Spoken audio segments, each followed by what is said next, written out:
Welcome to Tender Heart. Intolerable, unbearable, annoying neighbor.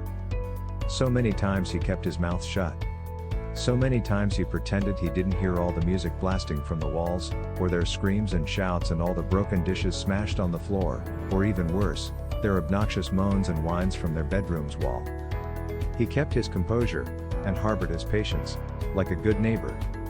Logan likes to think of himself as an easygoing, tolerant, nice person, and he always gives people a second chance for redemption. Or a third. Or a fourth. In short, he rarely has a fight with anyone, even if he's right. He has morals, and doesn't like to be a bother to other people, because he always tries to be understanding. He doesn't know what kind of day, week or month the other person is having, what their problems are, if they're feeling okay or not. So he tries not to judge, and to always be the better person. Just because the others try to make him feel bad, doesn't mean he has to do the same. After all, as the ancient Greek philosopher Socrates said, "Do not do to others that which angers you when they do it to you." And so he lives by this philosophy. His only wish is to be left alone and to be a good person, even if others were despicable. Love, or as a last chance, respect, are the best weapons in Logan's world, at least so he hopes. Behaving like spoiled and annoying children throwing a temper tantrum isn't worth the time and won't get you anywhere. It's just a loss of time, strength and nerves. Logan usually prefers to try and find a solution, or talk about it in a constructive manner, or in the worst case, walk away to avoid the fight. But at last, it seems like this is not meant to be, as his patience is going to run dangerously low. So low, that even an excavator isn't going to save it ever again, I'm afraid. Logan's neighbors are definitely what you would consider as interesting people, if you are a nice person who doesn't like to swear. Lily and Victor Fang are clearly a dysfunctional couple, even if they try not to show it. If you were to peek at the hallway that connects Logan's and the Fangs' apartments all day long, you would notice that the two old grouches usually spend the least amount of time together. When she's home, he's outside checking the mail, and when he gets home she immediately walks out the door to bring the garbage in the communal dustbin. At first, Lily tried to spend a lot of time with Logan, always knocking on his door with silly excuses, parking her bottom on his sofa and reading his books, not to talk about all the times she barged in his house completely unannounced just to steal a cup of coffee, a bag of chips or, worse of all the above, to use the bathroom.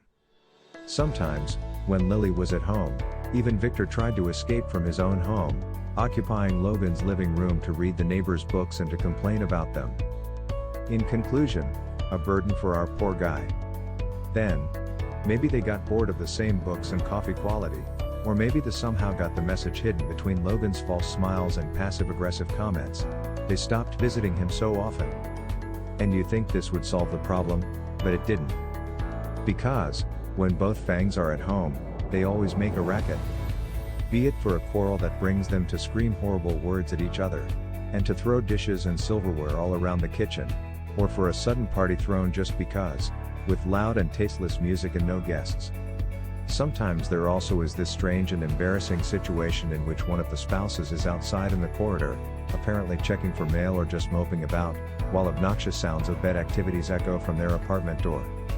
Everyone in the building fakes ignorance when this happens, probably more for the sake of their own mental sanity than for empathy and kindness.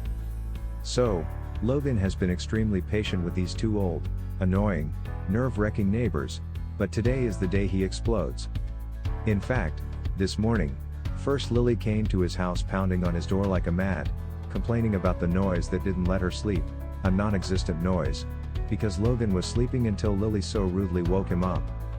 And then she decided to barge in, like she owned the place, sit down on his computer chair, and started browsing the internet like nothing happened. And here we are, with Logan looking at his neighbor, utterly astonished by this behavior, feeling a mounting rage cramming inside him like a coffee pot left on the stove for too long. He slowly creeps behind her, the need to shout at her growing and growing, already feeling accomplished at the thought of her feeling like he felt all the time she was rude to him for no reason. Logan mentally rubs his hand. What could he do? Of course she'll scream at her, no doubt, but he could do so much more. What if he spills his cherry Coke on her, like she did on his expensive white armchair? Or what if he shoves her, like her husband always does when he comes in because he needs to use the restroom? So many opportunities to be rude. And that's the thought that stops him on his tracks. What about his morals? His desire to always be the better person? He has integrity, and won't let a petty revenge take it away from him. So he approaches Lily, who's awfully unaware of the unimaginable catastrophe she just avoided, and trains himself to just breathe. He just wants to be nice and kindly ask Lily to leave. Will he succeed without losing his cool? Wouldn't you like to know?